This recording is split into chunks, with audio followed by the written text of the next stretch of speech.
Hi everyone, hope you're doing well from wherever you're watching this channel, depending on your time zone. Now, the election of the African Union Commission Chair is due in February next year, 2025.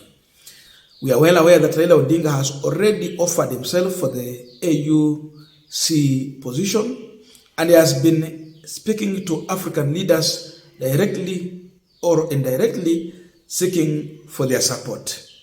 With this move, the biggest headache that Raila and William Ruto or Kenyan administration have is the issue to do with the new rules that have been suggested when it comes to election of this position.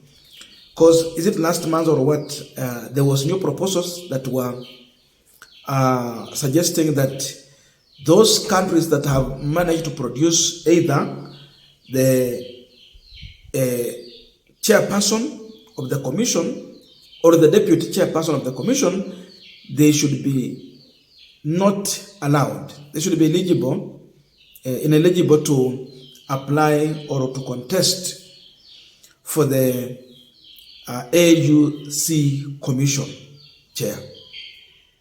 With that move, we are aware that in Kenya, between 2006, is it 2006, 2008, Erastus Mwencha was elected as the deputy AUC commission chair. So he was a deputy. With that, then if these proposals will be passed, Kenya will be disqualified from producing a candidate. That's the only headache that Ruto has. Because remember, the person who is really pushing for this position for Raila Odinga is none other than William Samoei Ruto, because of his own political interest back home here. Because they know what it means having Raila Odinga on ballot in a situation whereby he has failed the country and everyone who voted for him has been completely betrayed. With that move, the only thing that Ruto is waiting or awaiting William Ruto on ballot is a protest vote. What majority of Kenyans will not look at is the next candidate. They will be focusing on going to vote someone out. And that individual will be none other than William Ruto and his allies. Protest vote, that's the only card that Ruto knows he's going to face in the next election. Now with this move, Musalia Mudavadi had a briefing to diplomats representing African countries in Nairobi. And it was the first time formally sitting in Nairobi for Musalia Mudavadi on behalf of the Kenyan regime to table Raila Odinga's name for that position. But remember earlier, Musalia Mudavadi had already spoke about Raila Odinga AUC at the event during the recent AU summit that was in Addis Ababa last month. But now he's still telling the delegate that we will humbly soon come to seek your support and the support of your country for our candidate, Raila Amolo Odinga. So the campaign for Raila Odinga has already kicked off, and the biggest job or task that Mudavadi has, together with the team that they have assembled, both from Kenya Kwanza and the Azimio side, is to campaign for Raila Odinga and make sure that he's winning that seat. And this is the statement from Musalia Mudavadi to the diplomats in Nairobi. Your Excellencies, as you are aware, the position of the chair of the African Union Commission will take place, the election will take place in February 2025. This is an opportunity for the Eastern Africa region. Kenya has an interest, given her pivotal role in enhancing and sustaining the Pan-African agenda. Stakeholder engagement processes across governments is ongoing, and the formal process will follow. You may also be aware that Kenya took over the leadership of the African Union Champion for Institutional Reforms from Kagame. We hope to work with all as we try to achieve Agenda 2063. And in this respect, we will be humbly coming to you soon to seek your support and the support of your countries. Now we are continuing this webinar discussion, but just a quick request for those who are watching and you have not yet subscribed, please consider subscribing. To our returning subscribers, I must say thank you so much. And again, to all our viewers, please give this video a thumbs up. Thank you so much, and back to this discussion. Now, from the beginning, the truth has been that making Raila Odinga the next chair of the African Union Commission is not hard. Why? Because Raila Odinga is electable. Forget about the whole story about the paper, education. Or for Raila to apply for that position, he has advisors, he has a political party, and Aisha Juma told us that ODM has one of the best brains when it comes to policy making. I'm telling you, all those factors were looked into.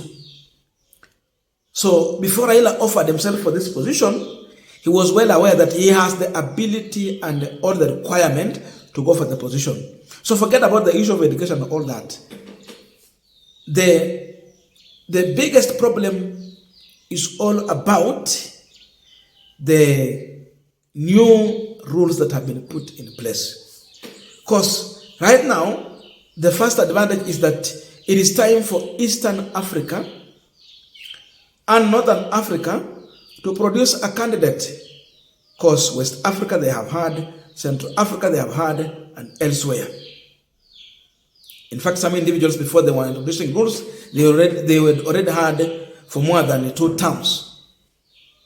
So Raila is at an advantage, number one, because Eastern Africa has a chance to produce a candidate. And when you look at Eastern Africa, Kenya can have a strong candidate, because largely Kenya plays a role of a big brother here. But above all, the person they are presenting as a candidate is electable, because he can easily manage to seek support of other leaders. He has many friends. That means he has an international network connection in Africa and above Africa. So out of Africa, he has connection. Here in Africa, he has so many friends. Some who are in opposition and manage now to capture power, like watu kama akina Ramaphosa and others. So his friendship can really help. So sio mtu wa kichwa ngumu kusema kwamba presenting his candidate is a problem. Hapana. You can easily sell Raila Odinga's candidature because of also what he stands for, Africa. He comes out as a statesman, as a man who is pushing for Africa in very many ways. For that reason, those who are going to campaign for Raila Odinga are going to have an easy move. Because again, for Raila, when he gets out, he easily get attention from other leaders. So he's electable. With that, there is no problem. But the biggest headache, as we said, Niyo Mambo ya Erastus Mwencha, who served as the AUC deputy chair, around 2006 there. If these policies will be implemented, then we will have no chance for that position. We will lose it like that. So when Ruto sleeps and Musalia Mudavadi, what they pray is that may those proposals about deputy not be implemented. That's their only prayer. But with the other things, they are well aware that it will go through. So we have seen them now pushing for Raila candidature, and now the journey has officially started. They have a year to campaign. When it comes next year, February, it will be election time. So soon, they will know the truth. But the journey has started.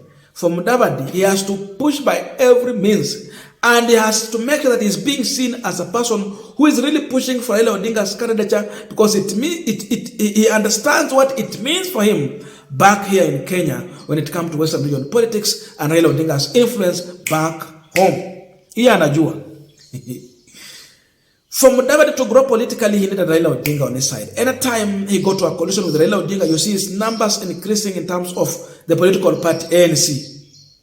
Anytime he walk out, members of parliament elected on his party, they walk out of his party and go back to Raila Odinga. With that, you understand, the man who has his political blessings is Raila Odinga. For now, and for the future ahead. So with this, he has to be seen as if really he is working. That's why you see him pushing for that. He knows what it means politically when it comes back home. And that's the reason why you had him at one point while somewhere he was in Siaya, when you talk about the good things coming to the region.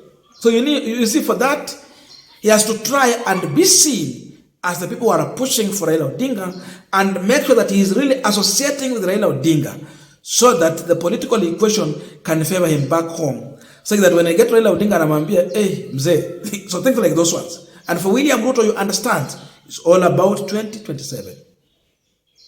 Because when Raila will get this position, he might not leave, in my thinking, his people in opposition.